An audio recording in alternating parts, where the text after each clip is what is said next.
Kembali lagi di kontroversi, pemirsa, Bang Panda, jadi sebetulnya secara aturan, secara hak konstitusional, memang setiap orang itu memiliki hak untuk dipilih dan memilih.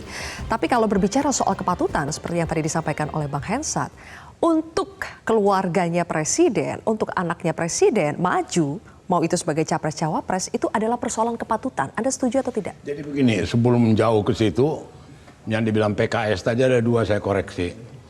Yang dikatakan tadi oleh PKS bahwa Jokowi dinasti dan instan. bukan ingin 3 periode, sama sekali tak ada itu. Dan kemudian juga dari pihak Jokowi mengapakan ke MK. Itu sama sekali nggak ada. Ini biar clear dulu. Oke, tidak ada campur tangan Presiden Jokowi untuk uji materi ya? Nggak ada urusan. PSI Emang itu. Jokowi kurang kerjaan apa? Oke. Nah, yang terus dalam soal kepatutan, Ya. ada konsekuensi logis kalau dia betul-betul mau jadi wali kota yang terbaik lah. Bukan double, triple. Sama seperti Risma dulu waktu pegang Surabaya. Sama dengan Heru pegang Semarang gitu. Itu begini. Demikian juga Bobi. Bobi itu mengganti 3 wali kota yang ditangkap KPK. Abdillah, Rahutman, Zulmi. Bisa dia lebih paten lagi sebenarnya. Gitu loh, itu risikonya.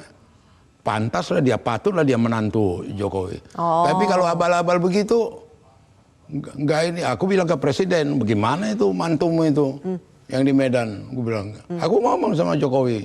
Saya ngomong juga sama Bobi gitu. Artinya ada konsekuensi kepatutan kalau dia terkait dengan presiden, mesti lebih double. Tanggung jawabnya lebih besar gitu ya? Iya, kinerjanya mesti lebih canggih gitu loh. Oke. Gitu. Itu kepatutan dalam konteks yang lain, justru ada kepatutan untuk bekerja lebih baik lagi. Iya. Nah, kalau kepatutan yang saya maksudkan tadi itu Bang Panda, Opung Panda pada saat dia sebagai anak presiden, kan kalau secara undang-undang boleh dia maju. Ya boleh. Tapi harus diperhatikan juga sebagai anak presiden ini saya patut kan maju sekarang nih, karena sebagai anak presiden pasti nempel itu semuanya.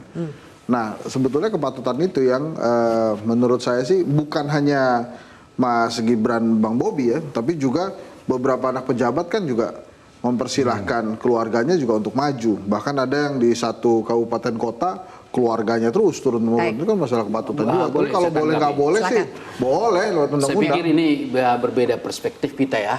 Seperti Bang Henry Satrio mengatakan tadi bahwa dinasti gitu ya. Saya tidak tahu apa literatur yang membaca dengan literatur yang saya baca berbeda. Nah, kalau dibuat katakanlah Banten dan daerah lain sebagai rujukan daripada kata dinasti, saya kira tidak tepat. Dinasti yang saya baca di literatur adalah bahwa pemimpin itu menggantikan orang tuanya atau ayahnya, lalu tanpa dipilih. Kita kan melakukan pemilihan, jadi bukan dinasti. Jadi oleh karena itu kita harus definisikan dulu dinasti. Jadi jangan serta-merta kita begitu mudah, kalau misalnya Bang Panda pernah DPR, lalu putranya sekarang DPR, apakah itu dinasti? Tidak juga. Kan begitu. Jadi harus clear juga kita melihat persoalan. Acap kali memang kita melihat persoalan normatif, kita baru karena kita tidak sesuai dengan normatif ini, keinginan kita angkat pendekatan kualitatif, pendekatan subjektif. Baik. Dia sangat tergantung kepentingan. Saya terus terang mengatakan bahwa ketika ada perdebatan di antara para politisi atau siapapun, kita kembali kepada ukuran normatif itu. Oke. Karena kalau kita pakai katakanlah pendekatan kritikal, pendekatan konstruktivisme misalnya, itu pasti perdebatan sampai kiamat pun dunia ini kita akan perdebatkan. Sesuai definisi literatur yang Anda baca itu bukan dinasti politik. Baik, saya akan jelaskan bahwa dinasti politik itu adalah keturunan atau katakanlah pemimpin negara itu atas dasar keturunan tanpa dipilih. Oke. Tetapi jadi Mas Iqbal, itu bukan dinasti politik apa yang dilakukan oleh Jokowi dengan anak-anak dan menantunya. Ini bahasa kiasan namanya. Kalau pakai definisi Bang Emrus nggak ada yang namanya nggak boleh. Semuanya udah memang dipilih masyarakat. Tetapi ketika memilih itu ada proses di situ dia menggunakan kekuasaannya, di situ dia menggunakan pengaruhnya, menggantikan orang tuanya, bahkan ada yang membeli perahu semua di kabupaten itu semuanya dia pakai. Dan ini yang menurut saya di luar kepatutan seperti disampaikan Bang Henry tadi. Jadi definisi dinasti itu bukan seperti definisi literatur dalam bahasa Indonesia, tapi ini bahasa kiasan yang menunjukkan bahwa orang itu berusaha mempertahankan kekuasaannya untuk meneruskan. Dalam itu yang terjadi. Akademis, Kita harus punya Makanya di konsep yang politik itu sama. nggak Tunggu bisa dulu, pakai sebentar, literatur sebentar. akademis. Itu Jadi masalahnya artinya adalah bahwa bahasa kiasan. jangan Bahasa seolah-olah- kiasan jangan dipakai dengan Jangan bahasa seolah-olah literatur. sesuatu Beda, itu nggak bisa ini. Sesuatu yang sudah definitif secara konseptual, lalu Nah, ya kita makanya akan abang ngajar aja Jadi di kelas. menurut Ini Mas beda. Iqbal, Ini di lapangan. Dinasti itu artinya orang yang di berusaha lapangan, memperkuat kekuasaan. itulah yang di lapangan yang harus kita koreksi. Saya nggak pindah bisa. dulu ya. Kita Mas koreksi Dedi, itu, kita harus perbaiki. Karena memang sulit bila kalau kita ada berbicara apakah keluarga tidak menggunakan Istilah kekuasaan dinasti. yang Oke. dimiliki itu. Oke, kita berbicara dalam konteks apakah sebagai anak atau menantu presiden itu tidak lepas ada pengaruh dari ayahnya sebagai seorang presiden yang akhirnya bisa meloloskan atau akhirnya bisa memenangkan keluarganya sebagai pejabat daerah. Mas Dedi? Itu pasti itulah. Masa kita bilang bahwa presiden tidak punya kewibawaan dan itu tertular pada anak dan keluarganya. Kalau ada yang mengatakan bahwa kemenangan itu berdiri sendiri sebagai seorang Gibran, kemenangan Bobi berdiri sendiri sebagai seorang Bobi, tidak mungkin. Karena wibawa dan dari ayahnya, dari jaringan politik dan juga para relawan dan seterusnya pasti berpengaruh soal itu. Itu satu. Yang kedua, konteks pembicaraan kita kan sebenarnya kalau soal kepala daerah sudah selesai. Siapapun boleh sepanjang memenuhi syarat undang-undang.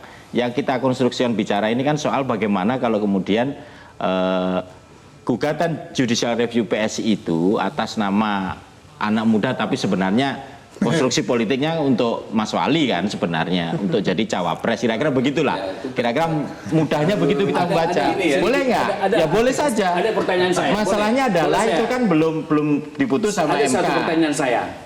Boleh yang- kah? Ke Abang? Sebentar, dilanjutkan Oke, dulu. lanjut. Yang ingin saya katakan gini, undang-undang memberikan apa yang disebut dengan aturan main. Oke.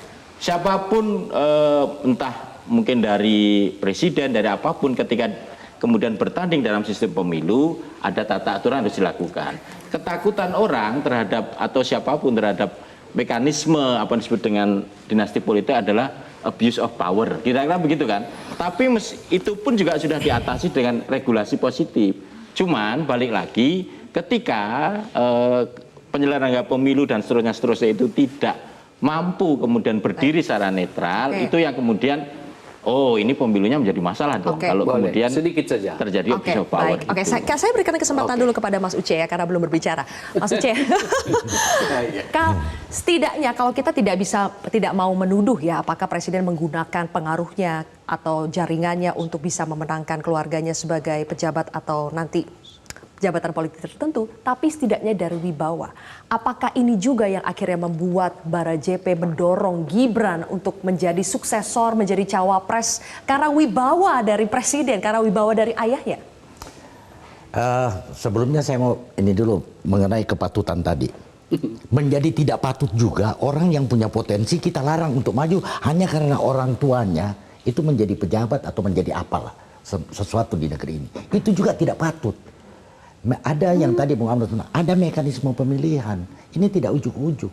Dia mesti melalui proses itu. Kalau memang masyarakat tidak terima, ya dia tidak jadi. Kan gitu Kalau presiden Ya, sih.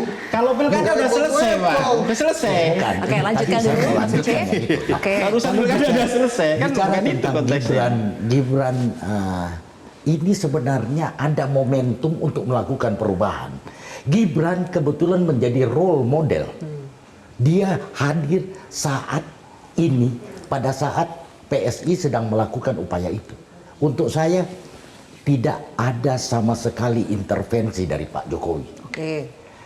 Salah satu elemen anak bangsa yang Pak Jokowi bisa bicara terbuka, lu gue tidak boleh merokok segala macam itu pada relawan. Dan Pak Jokowi tegaskan itu, saya mau main sama cucu, saya mau kumpul sama anak-anak saya. Baik, Jadi oke. tidak ada intervensi Pak Jokowi terkait tadi 3 periode atau ujuk-ujuk Oke. mau Tapi kan hari ini Gibran di situ.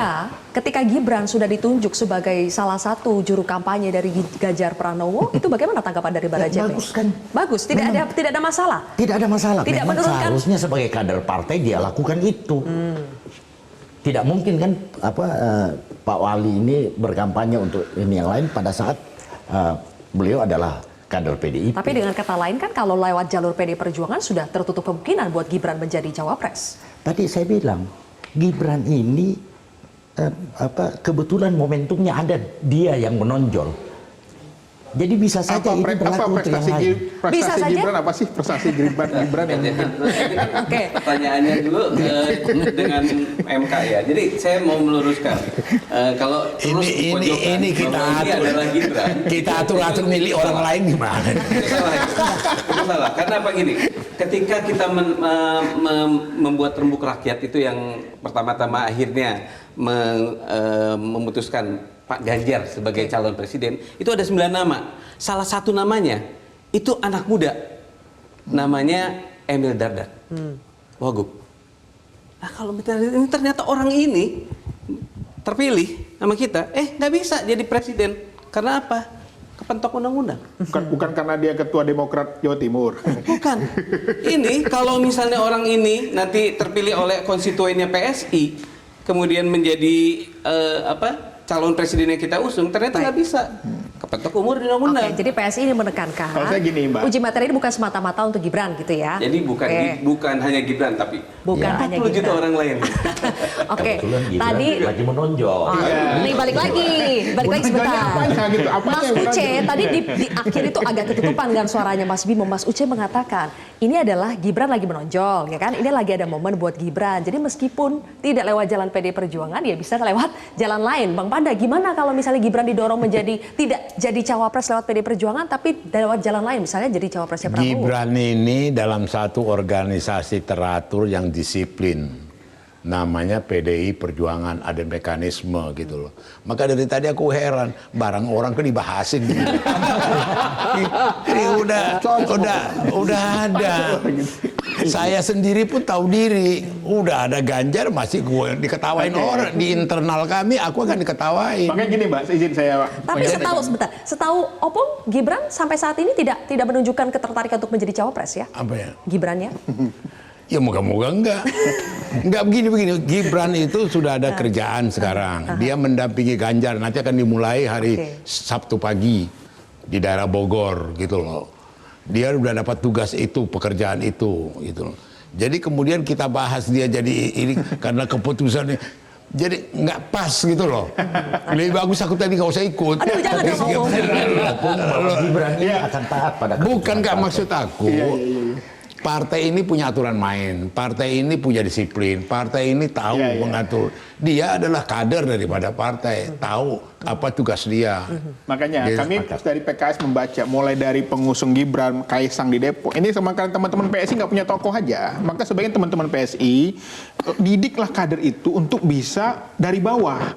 Jadi kader PSI kenapa nggak giring aja yang dimajukan? Kenapa harus Kaisang diobok-obok kadernya Bang Panda gitu? Akhirnya kan ini membuat etika berpolitik kita tidak etis. Kita pun lagi kesulitan cari wapresnya. Betul. Mencalonkan orang kok